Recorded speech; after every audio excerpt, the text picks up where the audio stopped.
Hello everyone. मैं important journal entries की questions की वीडियो एक डाल चुकी हूँ अपने यूट्यूब चैनल पे। ठीक है, और उसकी प्लेलिस्ट भी मैंने बना दी है सीबीएसई अकाउंटेंसी बोर्ड 2025 करके। ठीक है, आपको मैं जल्दी ही कम्युनिटी पोस्ट में भी वो मैं मार्क कर दूँगी, आप वहाँ से देख सकते हैं।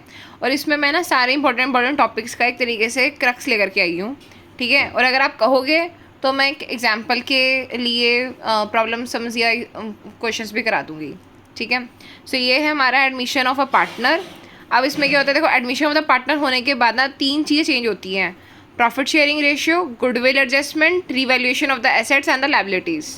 ठीक है, क्योंकि आपको रिवैल्यूएशन करनी पड़ेगी, क्योंकि जब हमारी रेशियो चेंज हो रही है, कोई भी इंसान ऐसा तो नहीं ना कि आपकी लायबिलिटीज़ जैसी है वैसी ही ले लेगा, या गुड्स की अगर मार्केट वैल्यूज़ उसमें वेरी कर रहा है तब भी ले लेगा। बेवकूफ़ तो नहीं है वो भी, अगर एडमिट कर रहा है तो वो तो पहले आपकी देखेगा ना कि एक्चुअल में आपकी कंपनी आपके फर्म की कितनी वर्थ है, तो उसके लिए रिवैल्यूएशन करना हमारे मैंडेटरी होता है। अगर आपकी फर्म की कोई गुडविल भी है तो वो भी आपको देखेगा। आप ऐसे नहीं बोल सकते ना कि मेरे को 1 लाख रुपए चाहिए, गुडविल है ये है। नहीं भैया, आपको देखनी पड़ेगी उसकी अकाउंटिंग क्या है, ये सब चीज़ें वो देखनी पड़ेगी। ठीक है, प्रॉफिट शेयरिंग रेशो, ये सब चीज़ें हमारी चेंज होती है। अब पार्टनर आ किस किस तरीके से सकता है, आ तो वो लेके तो बहुत सी सब चीज़ें लेकर के आ सकता है एडजस्टमेंट के लिए, जो भी उसकी डील या कॉन्ट्रैक्ट उसको कहता है।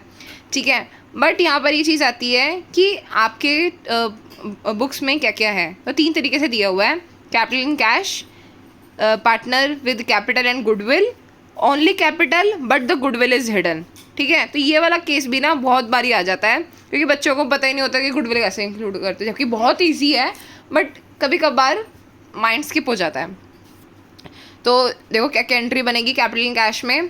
कैश हमारा बढ़ेगा तो बैंक मतलब हमारा bank account would be debit to these capital account. See यहाँ पर क्या है, न्यू पार्टनर जो एडमिट हो रहा है, ठीक है, फर्म में, तो उसकी कैपिटल बढ़ेगी, तो इसलिए वो क्रेडिट हो गई, और हमारा कैश रिसीविंग होगी तो बैंक हमारा डेबिट हो गया।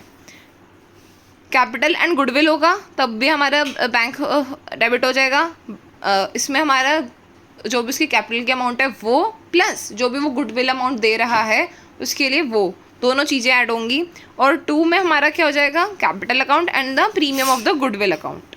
ठीक है, और ये जो गुडविल अकाउंट जो अमाउंट है, ये जो भी सेक्रीफाइसिंग हम ओल्ड पार्टनर्स हैं उनमें डिस्ट्रीब्यूट हो जाएगा लेटर ऑन। ठीक है, और जब ये only capital with goodwill only capital but goodwill is hidden वाला जब केस होता है, तब बैंक अकाउंट डेबिट हो जाएगा to these capital account to premium for the goodwill account. Same ही है, इसमें बस डिफरेंस आ जाता है कि आपको गुडविल कैसे कैलकुलेट करनी है।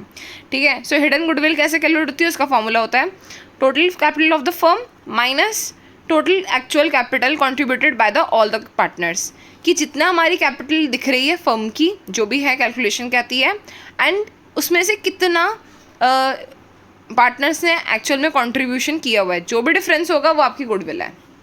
ठीक है, goodwill is distributed to all the partners in the sacrificing ratio. ये मैं आपको ऑलरेडी बता चुकी हूँ कि जो भी हमारा गुडविल होता है वो ऑल पार्टनर्स में इन सेक्रीफाइसिंग रेशियो में बंटता है। ठीक है, गुडविल डिस्ट्रीब्यूशन जर्नल एंट्री जो है उसकी क्या होगी, गुडविल अकाउंट डेबिट जब डिस्ट्रीब्यूटर में जब बांट रहे होंगे to old partners capital account, उनकी कैपिटल इंक्रीज हो जाएगी ना, तो इसलिए to old partners capital account, और ये सेक्रीफाइसिंग रेशियो में हो जाएगा। ठीक है, इस चीज़ को मैं बार बार इसलिए बता रही हूँ क्योंकि लोग कभी कभार जल्दबाजी में, पता सबको होता है बट जल्दबाजी में जो है प्रॉफिट शेयरिंग रेशियो में ही डिस्ट्रीब्यूट कर देते हैं, तो वो गलत हो जाएगा। सेक्रीफाइसिंग रेशियो में हमने इसे डिस्ट्रीब्यूट करना है। ठीक है, revaluation of account and liabilities में क्या आएगा, assets accounts debit to revaluation account. ठीक है, अगर हमारी एसेट्स इंक्रीज होती हैं, revaluation account debit to the liabilities account अगर हमारी लायबिलिटीज़ इंक्रीज होती हैं, revaluation account debit to assets अगर हमारी एसेट्स डिक्रीज होती हैं, and liabilities account debit to the revaluation account अगर हमारी लायबिलिटीज़ डिक्रीज होती है। ठीक है, वो तो आपको पता ही है, तो ये हमारी रिवैल्यूएशन की एंट्रीज होती हैं। उसके बाद होता है हमारा revaluation profit and loss distribution. अब रिवैल्यूएशन का जो भी हुआ, प्रॉफिट हुआ या लॉस हुआ, तो उसके साथ जो भी हम एक तरीके से सेट ऑफ करेंगे वो किससे करेंगे, ओल्ड पार्टनर्स ही करेंगे, कि उन्हीं के पास थी जो भी थी। अगर प्रॉफिट है तो भी उनका, नुकसान अगर कुछ हुआ है तो भी उनका। ठीक है, न्यू पार्टनर क्यों करे, वो तो अभी अभी आया है। तो revaluation account debit to old partners capital account, ये हो जाएगा हमारा प्रॉफिट का। ठीक है। Old partners capital account debit to the revolution account, ठीक है। और ये कब होती है? ओल्ड रेशियोज़ में, ओल्ड प्रॉफिट शेयरिंग रेशियोज़ में ही ये सब चीज़ें होती हैं। तो ये हमारा एक तरह से क्रक्स था, सारी जनरल एंट्री, सारा कंसेप्ट मैंने एडमिशन का आपको बता दिया। इफ़ यू रिक्वायर्ड कि मैं एक एग्जाम्पल भी आपको करके दिखाऊं, सो आप कमेंट में लिख सकते हैं। और कोई पर्टिकुलर आपको एग्जाम्पल करवाना है किसी भी सैम्पल पर, किसी भी चीज़ का रेफरेंस का, तो वह आप भी आप कमेंट कर सकते हैं। Definitely I will be giving you video और सॉल्यूशन इन चैट्स जैसे भी पॉसिबल होगा, ठीक है। So keep supporting and keep learning. Thank you so much.